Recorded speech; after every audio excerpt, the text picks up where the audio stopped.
Abrimos nuestras Biblias al capítulo 7 del profeta Daniel. Daniel capítulo 7.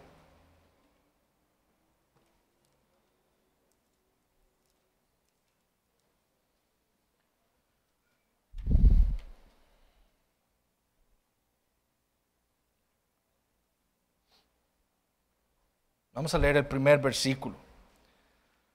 Daniel capítulo 7, versículo 1.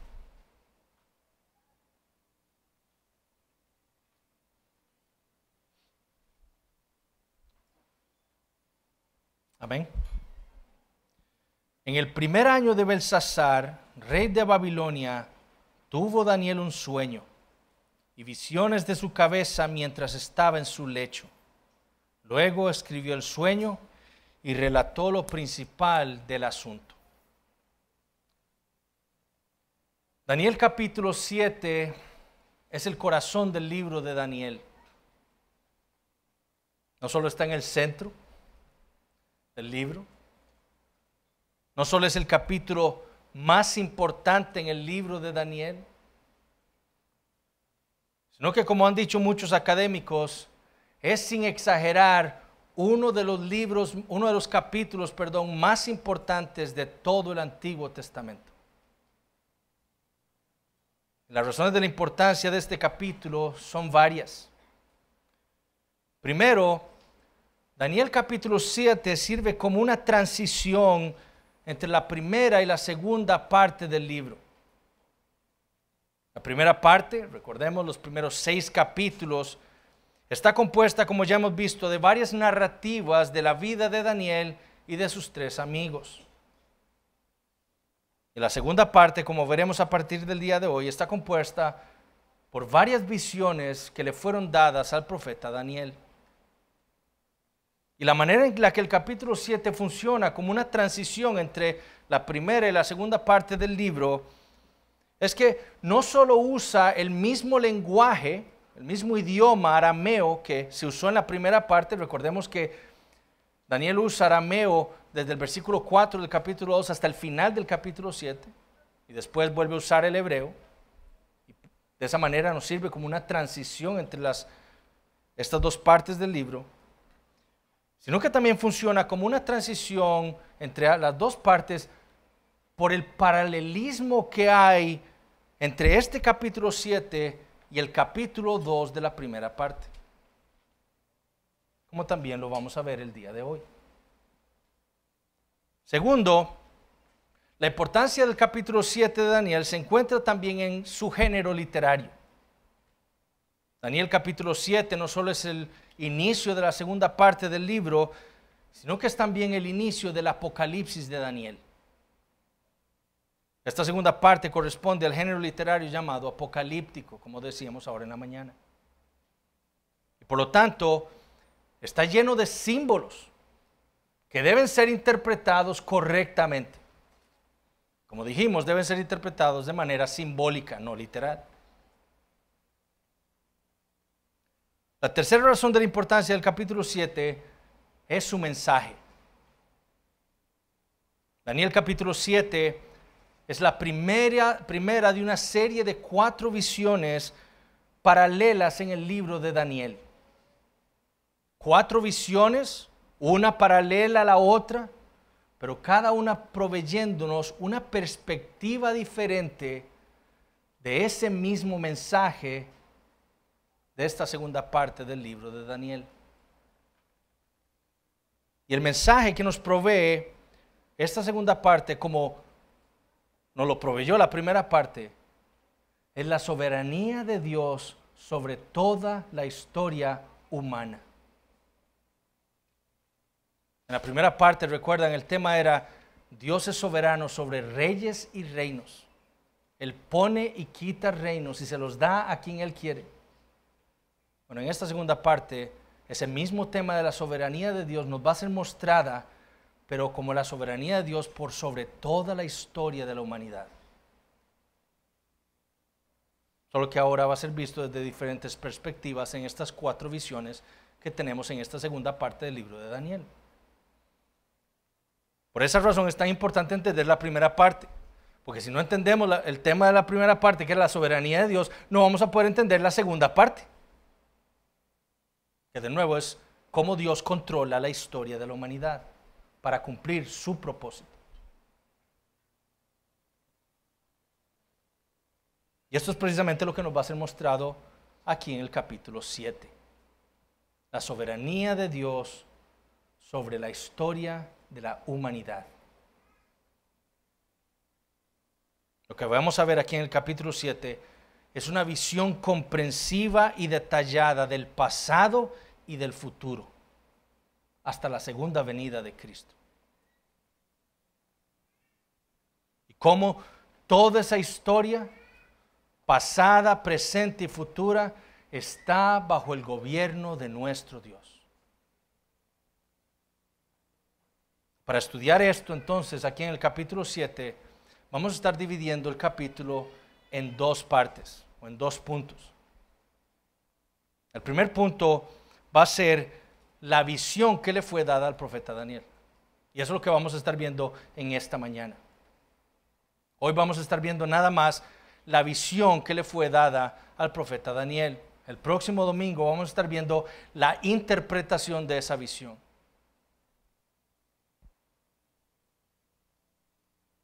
Y si Dios lo permite, entonces también estaremos aplicando algunas de esas verdades que vamos a ver hoy a nuestras vidas. Pero veamos entonces el primer punto del sermón, la visión que le fue dada al profeta Daniel. Y vamos entonces a leer los primeros 14 versículos.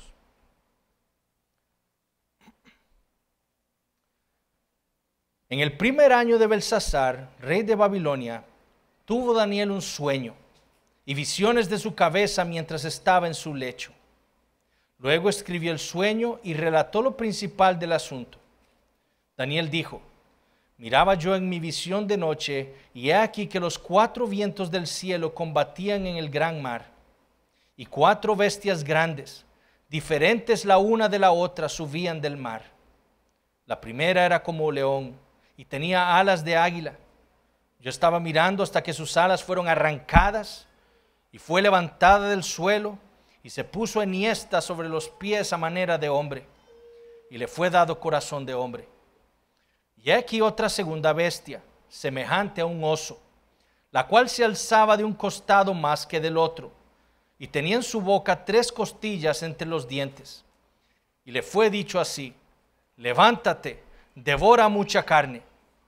Después de esto miré, y he aquí otra, semejante a un leopardo, con 4 alas de ave en sus espaldas. Tenía también esta bestia 4 cabezas, y le fue dado dominio.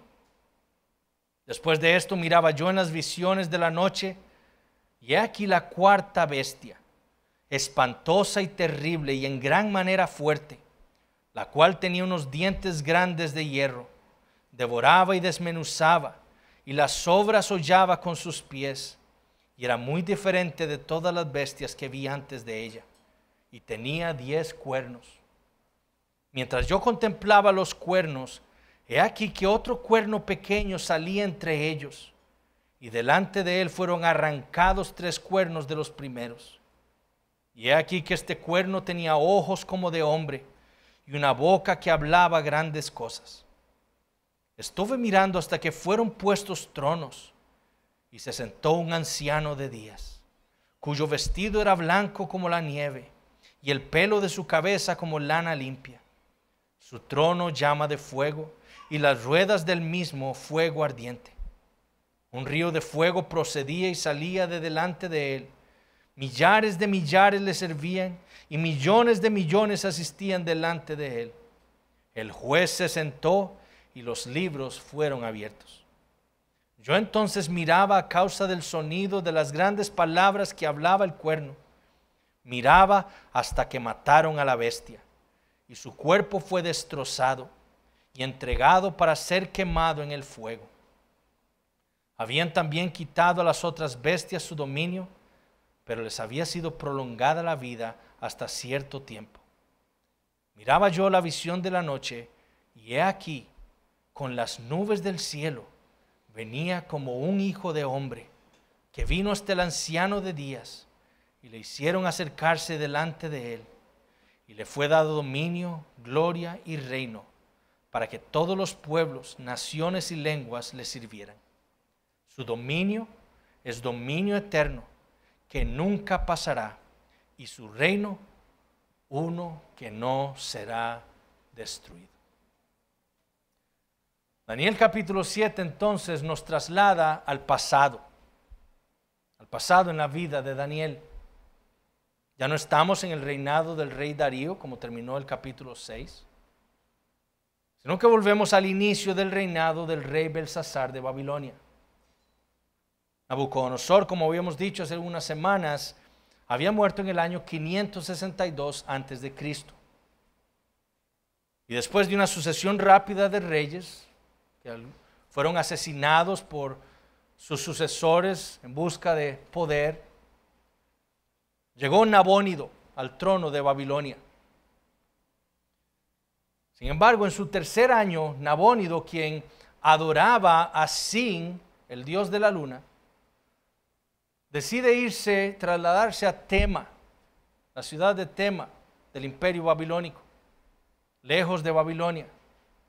¿Por qué? Porque en la ciudad de Babilonia se adoraba al dios Marduk o Nebo. Ese era el dios principal. Y como él adoraba a Sin, lo que hizo fue: no voy a interrumpir la adoración aquí en Babilonia a este dios, sino que me voy a ir a Tema y voy a adorar ahí a mi Dios.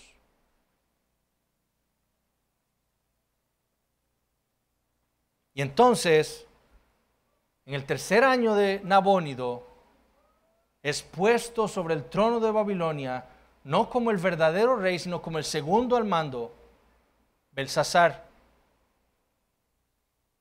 El año 553 antes de Cristo, 9 años después de la muerte de Nabucodonosor. Y ahí inicia su reinado este hombre, Belsasar.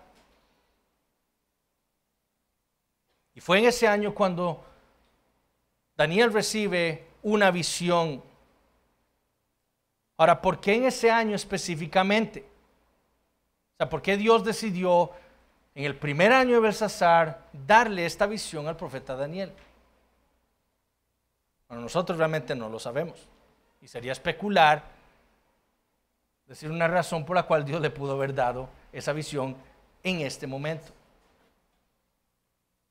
Lo que sí sabemos es que, como las demás visiones que le fueron dadas al profeta Daniel, esta visión le fue dada con el propósito de animar a los judíos que se encontraban cautivos en Babilonia.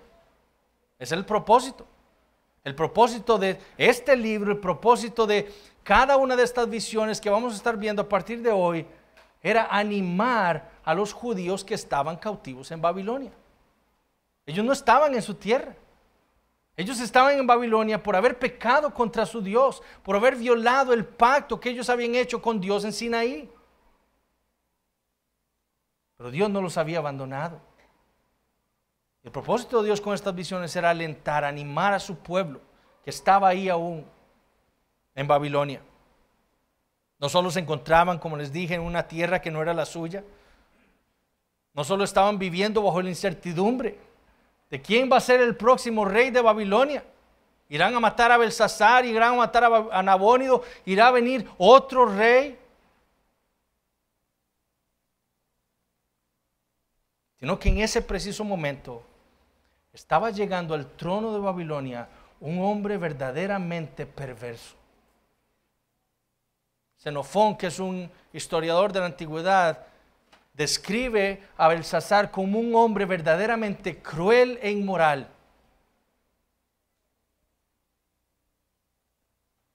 Bueno, ver surgir y llegar ahora al trono de Babilonia a un hombre así pudo haber desanimado a los judíos.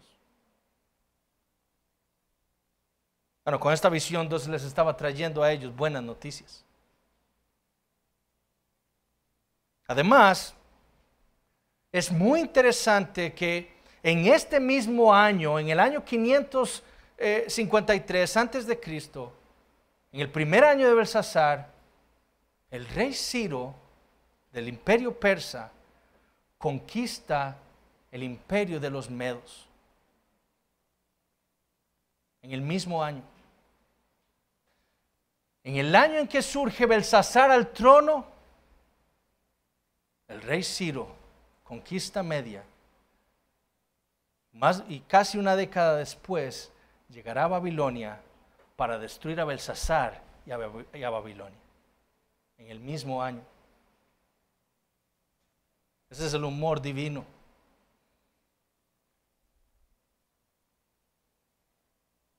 Y ahora con casi 67 años, sabemos que Daniel llegó siendo un adolescente probablemente a Babilonia, quizás 15 años, 14, 15 años. Ahora tiene 67 años en el primer año de Belsasar. Daniel recibe un sueño. La pregunta es, ¿quién le dio ese sueño? Bueno, si hemos entendido la primera parte del libro, el único que le pudo haber dado ese sueño o esa visión a Daniel fue Dios. Es Dios quien le da visiones a los reyes. Y fue Dios quien le dio esta visión a Daniel. Esto no vino de la mente de Daniel. Por eso es tan importante que entendamos la primera parte del libro. Dios es el que da visiones. Esto no fue un invento de Daniel.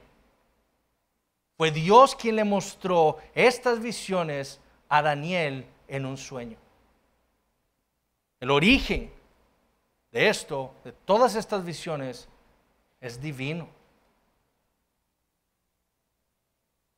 Ahora, tan importante fue el sueño que Daniel dice en el versículo 1 que él lo dejó registrado. Esta visión fue tan importante para Daniel, y como veremos el próximo domingo, lo impresionó tanto que él la dejó registrada, relatando lo principal del asunto, dice él. Pero ¿qué fue lo que vio? ¿Cuál fue ese sueño, esa visión que Dios le dio a Daniel? Bueno, lo primero que vio Daniel fue a los 4 vientos del cielo combatiendo en el gran mar. De nuevo, símbolos. El número 4 en las Escrituras, si recordamos cuando vimos Apocalipsis, es un número que representa algo que es completo. Las 4 esquinas, los 4 ángulos de la tierra, representando ¿qué? Toda la tierra. El mar, cuando vimos Apocalipsis capítulo 13, representa en las Escrituras el caos, el mal, el origen del mal. Representa todo aquello que se opone a Dios, la rebeldía contra el Creador. Eso es lo que representa el mar. En Apocalipsis 13, ¿de dónde es que surge la bestia? Del mar. El mar, por ejemplo, en las Escrituras es donde habita Leviatán. Y Leviatán es ese gran enemigo de Dios y de su pueblo. Pero el profeta entonces vio a esos 4 vientos del cielo combatiendo contra él, literalmente agitando el mar. Esos 4 vientos representan el control soberano de Dios sobre el mar, sobre el caos. Eso es lo que esos 4 vientos representan. Recordemos en Génesis capítulo 1, la tierra está desordenada, vacía, caótica, y vemos a quién, al Espíritu de Dios sobrevolando sobre las aguas, trayendo orden, controlando soberanamente todo para que se haga la voluntad de Dios. El término en hebreo para el Espíritu es ruach, el mismo término que se utiliza aquí para los vientos. Entonces, lo que estos 4 vientos representan es el control soberano de Dios aún sobre el caos, sobre el mal. El mal no está independiente de Dios. Satanás no vive independientemente de Dios, no, él es el siervo de Dios. Y él hace lo que Dios le permite y le dice que haga, no más y no menos, porque Dios es Dios.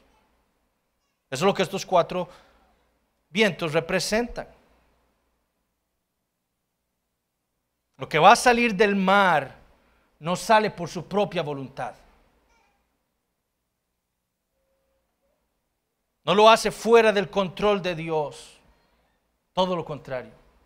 Es Dios quien trae a cada una de estas bestias en el momento en que Él así lo ha determinado. ¿Por qué? Porque Él es soberano. Él es el rey del universo. Y eso es lo primero que Dios le quiere mostrar al profeta Daniel.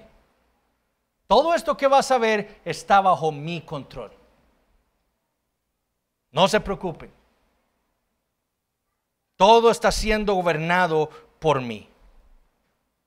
Ahora, ¿qué más le fue mostrado a Daniel? Bueno, de ese mar, de la representación de ese caos, de la oposición a Dios, el profeta ve subir, dice en el versículo 3, 4 bestias grandes, diferentes la una de la otra. En el versículo 17, como veremos la próxima semana, se le va a decir a Daniel que estas bestias representan 4 reyes.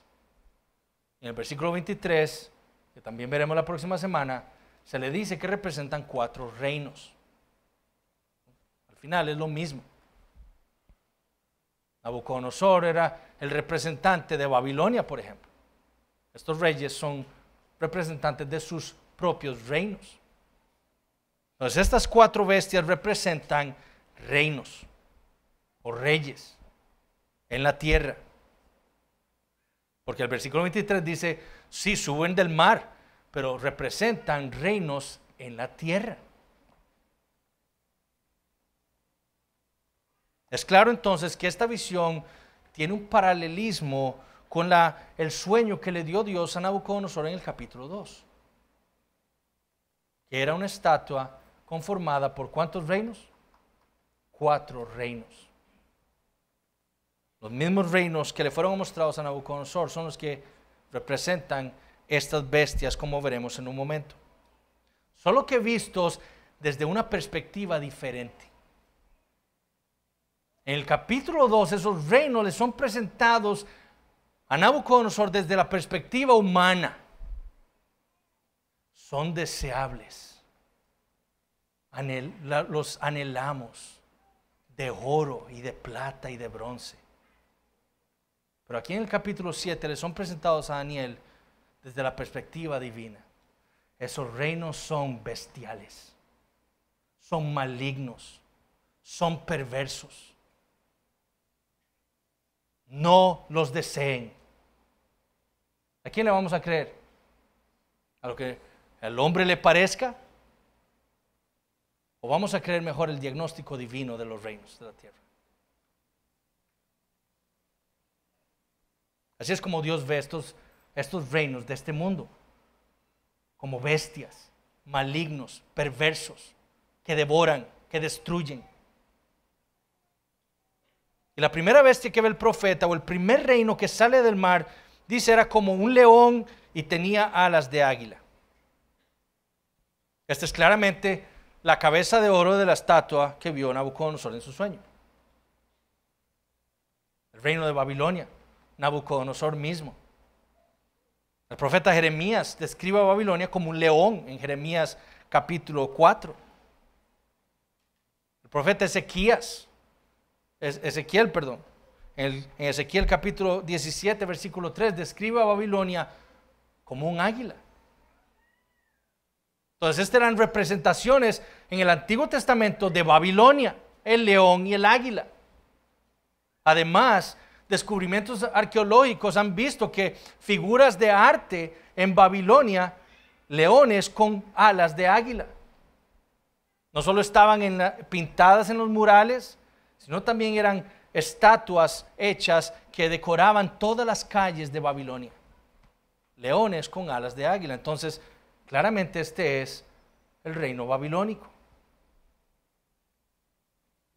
A esta bestia, dice Daniel, le fueron arrancadas sus alas. Y noten todos estos pasivos divinos. Fue levantada. No fue que ella se levantó. No, fue levantada.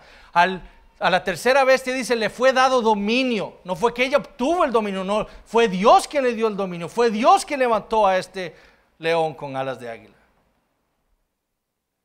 Entonces a esta bestia, dice, le fueron arrancadas sus alas, luego fue levantada hasta ponerse de pie. Eso es para los niños, eso es, que dice ahí que fue enhiesta, ¿verdad? Se puso de pie como un hombre y le fue dado corazón de hombre. ¿Qué puede estar representando esto? Sino la humillación y la restauración de Nabucodonosor. Le fueron quitadas sus alas, su gloria le fue quitada, su reino le fue quitado, fue hecho como una bestia y después fue restaurado y levantado como un hombre, se le restauró la razón, le fue dado corazón de hombre y fue restaurado su reino. La primera bestia es Nabucodonosor y el imperio babilónico. La segunda bestia, dice, era semejante a un oso, con un lado más alto que el otro, o sea, no era proporcional. En su boca, dice, tenía 3 costillas. Claramente este es el imperio medo-persa. Un imperio que constaba de 2 imperios juntos, en donde el imperio persa era más grande que el otro. Que corresponde a los brazos y al pecho de plata de la visión de Nabucodonosor. Y que se encargaría entonces de conquistar a 3 de los imperios más grandes de la historia. Por eso las 3 costillas que tiene en su boca, que devoró, porque devoró 3 reinos. Devoró el reino de Lidia en el año 546 a.C., al reino de Babilonia en el año 539 a.C. y a Egipto en el año 525 a.C. Levántate y devora mucha carne, le dijo Dios. Y fue así como pudo conquistar esos reinos. No fue por su poder, fue porque Dios lo hizo así. La tercera bestia, dice, era semejante a un leopardo con 4 alas de ave en su espalda y con 4 cabezas.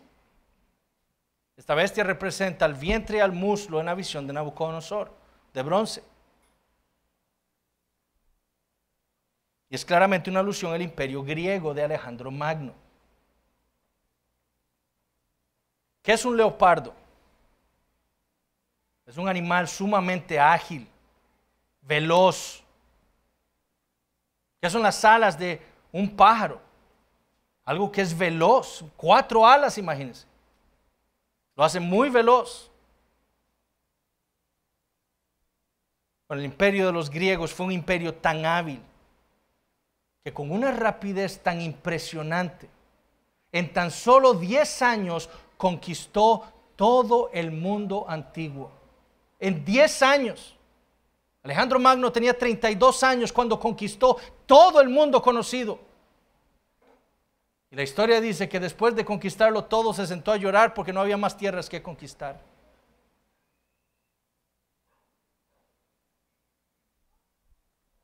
Rápido, veloz.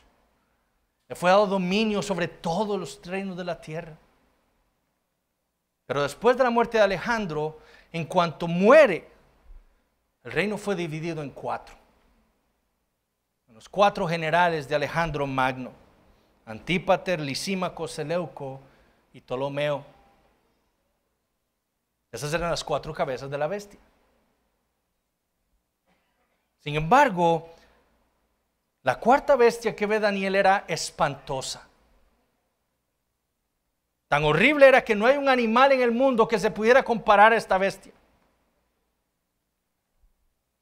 Daniel la describe así en el versículo 7: espantosa y terrible y en gran manera fuerte, la cual tenía unos dientes grandes de hierro, devoraba y desmenuzaba y las sobras hollaba con sus pies, y era muy diferente de todas las bestias que vi antes de ella.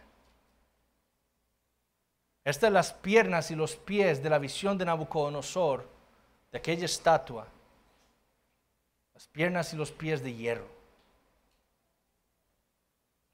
que representan, como vimos, al imperio romano. Un imperio tan poderoso y tan cruel,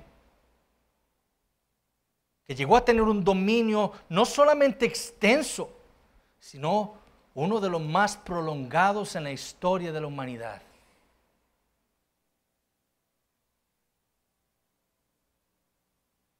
Y no solo era terrible y espantosa, sino que también dice, tenía 10 cuernos. Esos cuernos, como veremos en el versículo 24, la próxima semana, representan 10 reyes. Es decir, de esta bestia van a surgir 10 reyes más. Recordemos, todo esto es simbólico. Ese número 10 debe ser, como veremos la próxima semana, tomado también simbólicamente. Y mientras Daniel contempla esos 10 cuernos, él dice que ve un cuerno pequeño que sale de entre los otros 10 y arranca 3 de esos 10.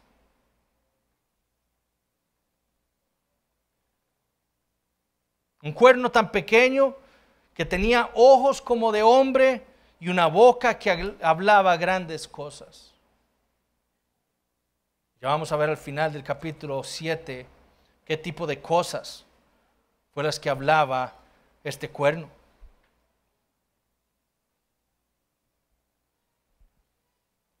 Versículo 25, y hablará palabras contra el Altísimo y a los santos del Altísimo quebrantará.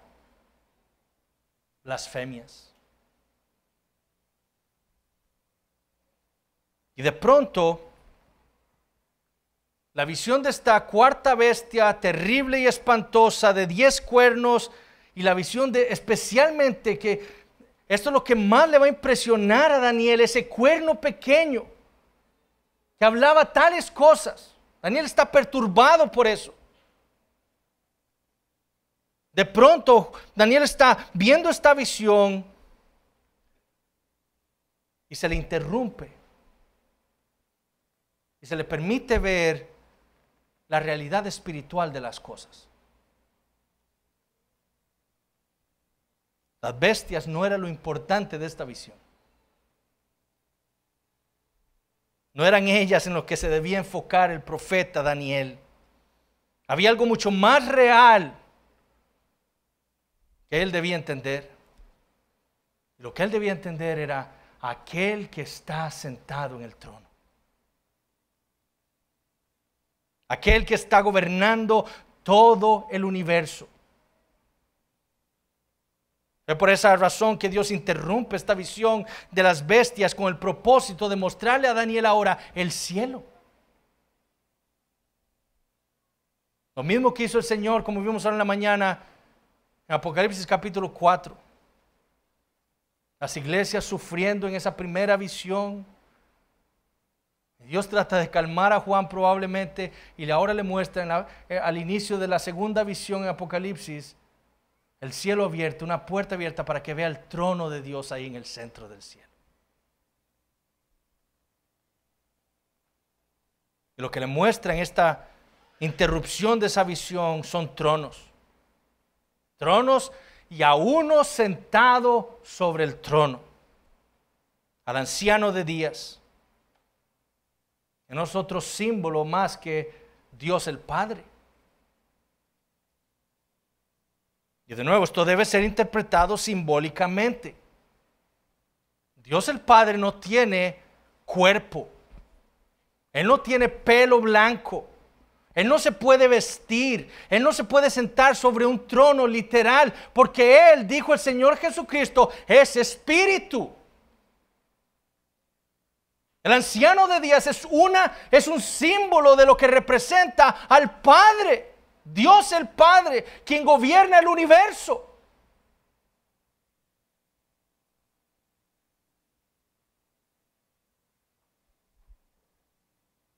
Estas cosas debemos entenderlas como símbolos. Símbolos que nos enseñan una realidad espiritual. Y la realidad espiritual que nos quiere enseñar esta visión es que quien gobierna el universo es Dios. Es Él quien está sentado en el trono. Estas bestias pueden tener su poder, su dominio aquí en la tierra, pero sobre ellas está el anciano de días. Porque solo Él es soberano. No son las bestias las que están en el trono del cielo, tampoco es ese cuerno pequeño el que está en el trono. Eso es muy importante para estos creyentes y para nosotros.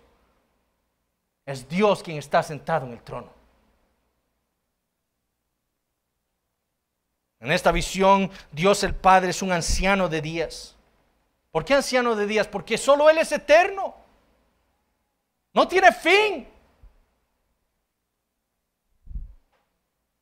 En esta visión Él tiene un vestido blanco como la nieve. ¿Por qué? Porque solamente Él es perfectamente santo.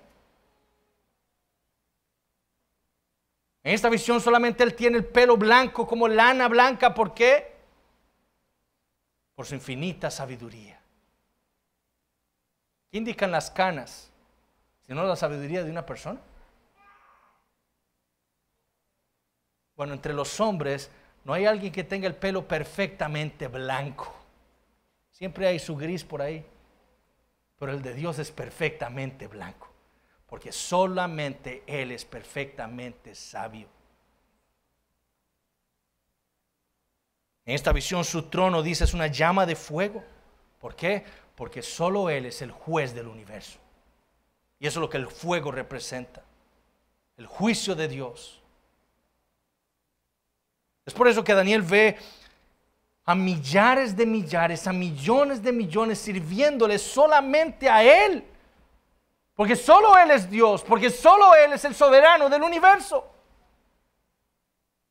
No son las bestias a los que Daniel ve a miles y millares de millares adorándole. No, es al anciano de días, porque solo Él merece nuestra adoración.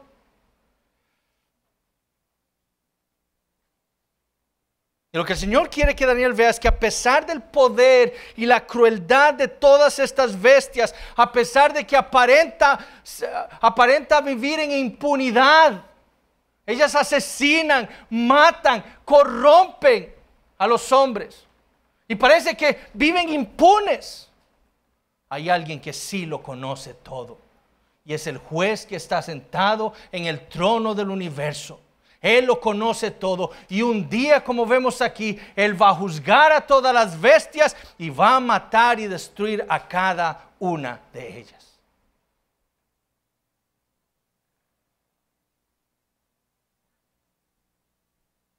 Importante para lo que vamos a ver la otra semana.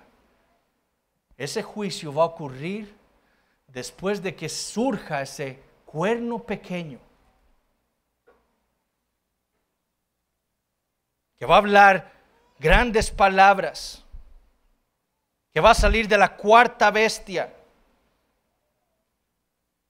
Cuando surja ese cuerno pequeño, tiempo después, un poco tiempo después, tiempos y medio tiempo, vendrá el anciano de días a juzgar a la cuarta bestia y a este cuerno pequeño y los va a destruir. La bestia será quemada y destruida con el fuego de Dios. De nuevo, estos son símbolos. No va a haber un cuerno pequeño con ojos y una boca. Ese cuerno debemos interpretarlo la próxima semana. Esos cuernos debemos interpretarlos también. Todos estos, de nuevo, son símbolos. Dios no necesita un libro abierto para saber qué fue lo que hizo cada uno de los hombres que Él ha creado. Él tiene pelo como lana blanca, Él es infinitamente sabio, Él es omnisciente, como vemos en Apocalipsis capítulo 1, Él tiene ojos como llama de fuego, sus ojos penetran los corazones y lo más profundo del corazón de los hombres, no hay nada oculto para Él. Él no necesita libros abiertos para ver qué fue lo que hizo cada hombre. Estos son símbolos para hablarnos a nosotros del día del juicio final.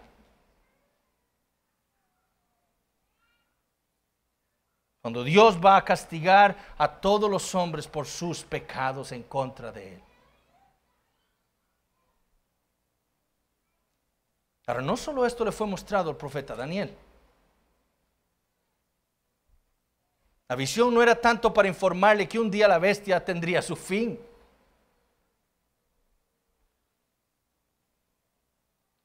En el capítulo 2, recuerden, el sueño de Nabucodonosor no termina con la destrucción de esos 4 reinos. Con aquella piedra que no fue hecha con mano de hombre. ¿Recuerdan? La visión no termina con la destrucción de los 4 reinos. ¿Cómo termina? Con esa piedra haciéndose grande y llenando toda la tierra. Esta visión no termina con la destrucción de la cuarta bestia, ni con la destrucción de ese cuerno pequeño.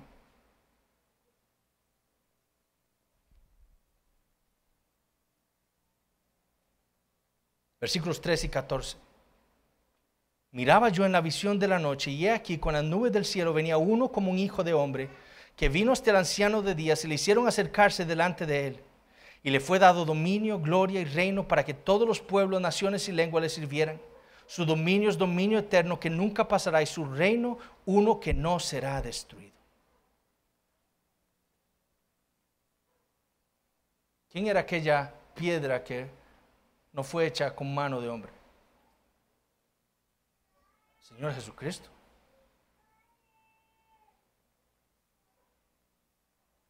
Y de pronto, después del juicio y la destrucción de la bestia, Daniel ve entonces a uno como un hijo de hombre,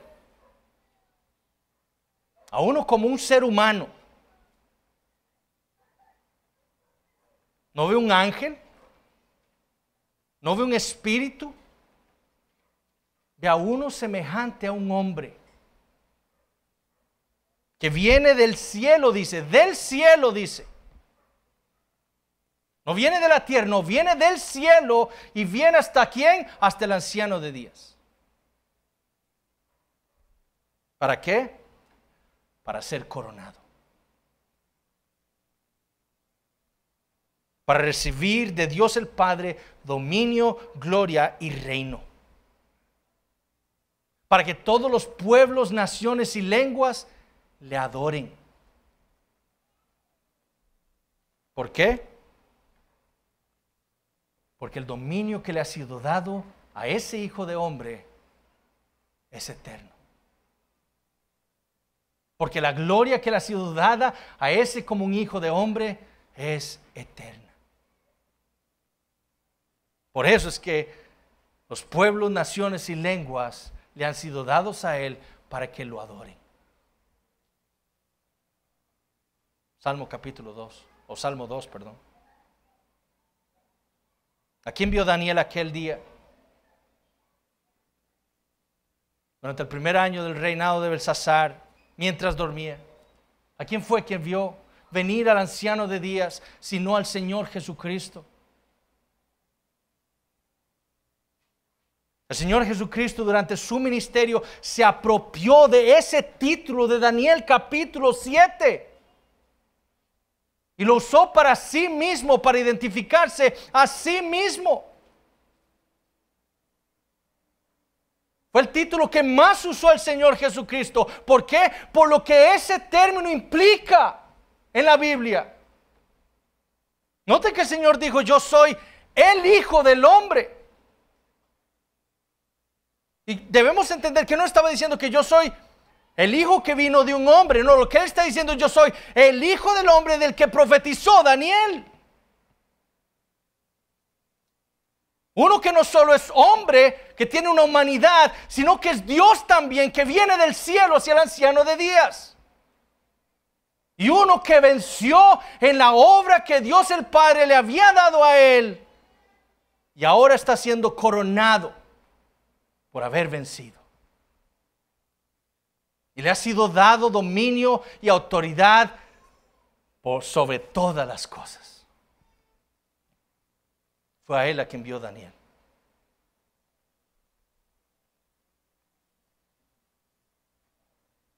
Esa frase, el Hijo del Hombre, representaba perfectamente quién era el Señor Jesucristo y cuál era su obra. Por eso fue que lo usó.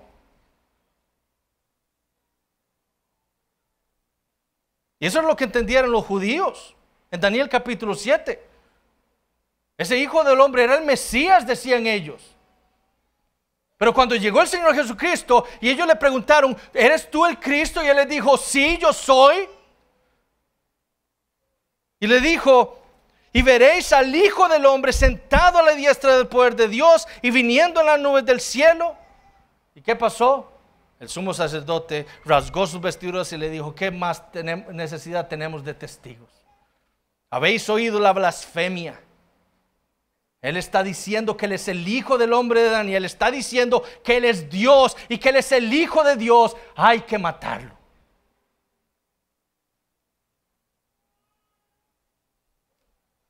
¿Qué debía entender Daniel? Bueno, que a pesar de que las bestias surgieran de este mundo, que a pesar de que los reinos se levantaran en la tierra, que a pesar de que el mismo Belsasar estuviera reinando en Babilonia, y a pesar de que ellos hicieran lo que hicieran en este mundo, contra los mismos creyentes, contra el pueblo de Dios, había uno en el cielo que estaba reinando por encima de todo, su Dios. Eso es lo que Daniel debía entender. Nada de lo que viniera a la vida de Daniel o a la vida de sus hermanos los judíos estaba fuera del control divino. Belsasar había sido puesto en el trono por Dios. ¿Por qué entonces ponerse ansioso? ¿Por qué desesperar? No solo estaba Dios reinando en el cielo, sino que un día Él iba a juzgar a todas y cada una de esas bestias del mundo. Esos reinos perversos y crueles, y los destruiría de una vez por todas, y su reino permanecería por la eternidad. Y lo mismo debemos entender nosotros el día de hoy. Y esto es como debemos nosotros por lo menos empezar a aplicar esta verdad a nuestras vidas.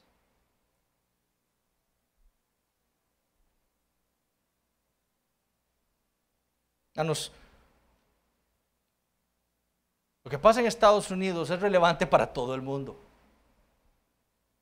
Por eso las elecciones presidenciales en los Estados Unidos tienen nerviosas a muchísimas personas.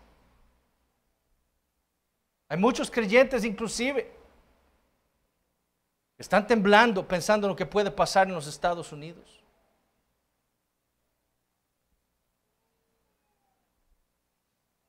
Pensando que sus vidas dependen de quién va a estar ahí como presidente de los Estados Unidos.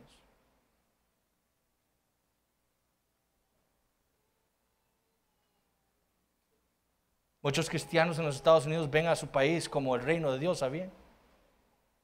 Como el reino de Dios en la tierra.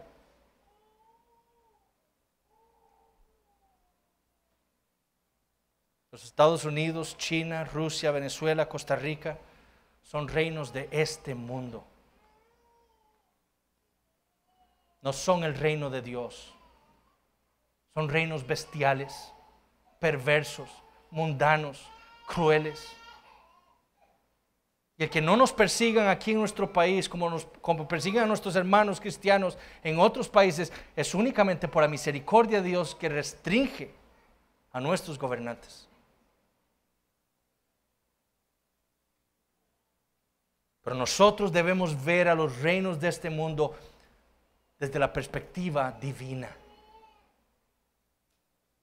¿Para qué? Para que entendamos que nuestra esperanza no está en nuestro país, en nuestros gobernantes, en ningún reino de esta tierra. Ahí no está la esperanza del creyente. La esperanza del creyente está en su Dios.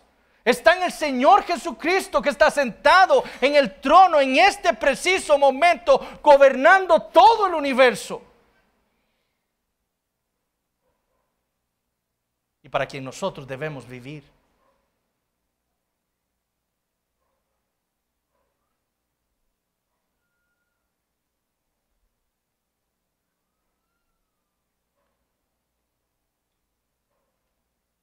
En Daniel capítulo 6.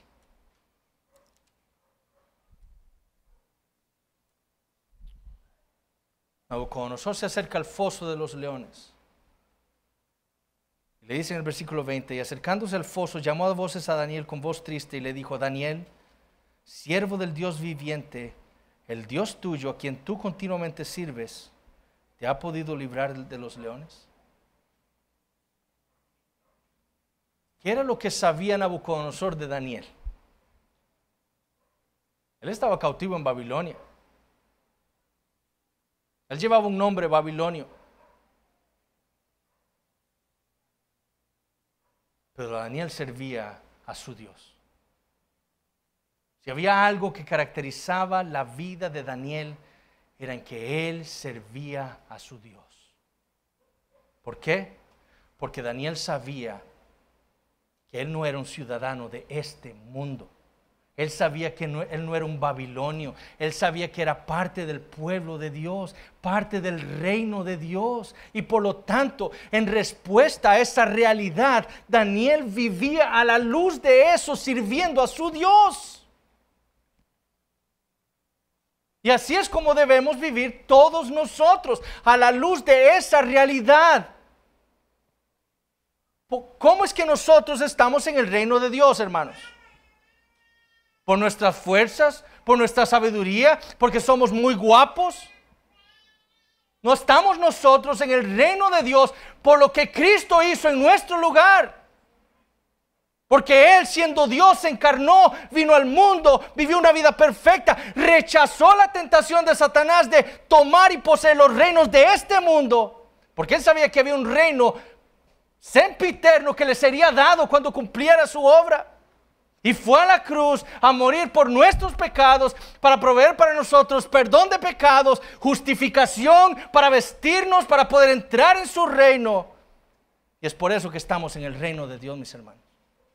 Por lo que Cristo hizo. Y por lo tanto nuestra respuesta cristiana debe ser vivir para Él. Como cristianos, siendo miembros activos de una iglesia local. Ya hemos dicho múltiples veces, la manera en la que el cristiano le dice al mundo, yo no pertenezco a este mundo, es siendo miembro de una iglesia local. Comprometiéndose con el reino de Dios, el reino visible de Dios aquí en la tierra, que es la iglesia. Bueno, así vive un cristiano que ha entrado en el reino de Dios por la fe. Pero también como esposos. Amando a nuestras esposas como Cristo amó a la iglesia. Viviendo para ellas, no siendo egoístas. Como esposas, sujetándonos a nuestros maridos como al Señor. Amando a nuestros esposos, amando a nuestros hijos. Siendo cuidadosas de nuestras casas. Prudentes, castas. Como hijos, respetando y honrando a nuestros padres.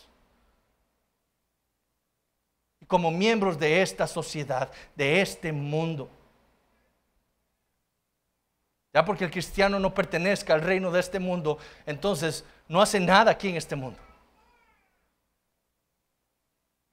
Hago lo menos posible. No, porque yo pertenezco al reino de Dios.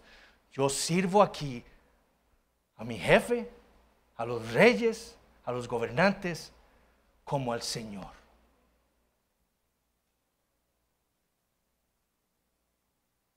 Y si usted que nos acompaña en esta mañana, usted debe entender que solamente hay dos reinos al que usted puede pertenecer. No puede pertenecer a los dos, solo a uno de ellos. O al mundo o al reino de Dios. Si usted pertenece al reino del mundo, lo que le va a pasar es que usted va a enfrentar el juicio de Dios como esta bestia y va a ser enviado al infierno. Pero Jesús dijo que el Hijo del Hombre, dice, ese de Daniel capítulo 7, vino a este mundo a salvar lo que se había perdido. Y si usted hoy el Espíritu Santo le ha confrontado con sus pecados, vaya al Señor Jesucristo, arrepiéntase de su maldad contra Él y clame salvación. En Él hay salvación.